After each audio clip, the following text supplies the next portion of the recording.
আমার বাসা হচ্ছে জয়পুরহাট জেলায় পাঁচবিবি থানায়। গ্রামের নাম হচ্ছে রায়গ্রাম।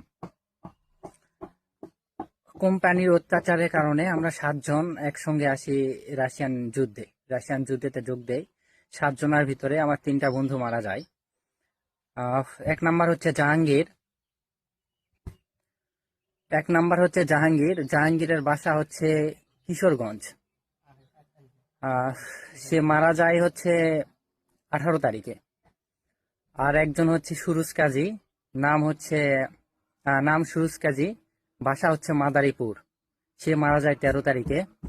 আর একজন হচ্ছে ইউসুফ মজুমদার, বাসা হচ্ছে কুমিল্লাতে। তো এরা মারা যাওয়ার পুরা দায়ভার হচ্ছে এজেন্সির, হক ইন্টারন্যাশনাল, আরিফ চৌধুরী এবং হচ্ছে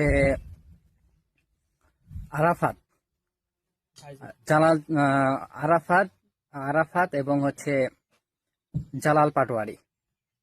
এরা একটা সিন্ডিকেট।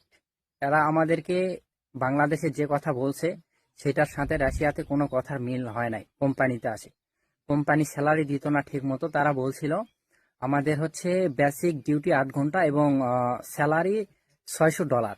কিন্তু এখানে $600 প্রথমে বলছিল। তারপরে যেদিন ফ্লাইট হবে তার একদিন আগে আমাদের হাতে কাগজপাতি দেওয়া হয় এবং আমাদের ভিডিও করে নেওয়া হয়।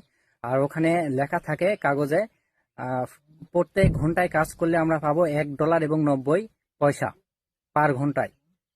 এ কথা ওরা আগে আমাদেরকে কখনো বলে নাই। যেদিন ফ্লাইট হবে তার একদিন আগে ওরা আমাদেরকে বলছিল। সব টাকা পয়সা নেওয়ার পরে তো তখন তো আর করার কিছু থাকে না।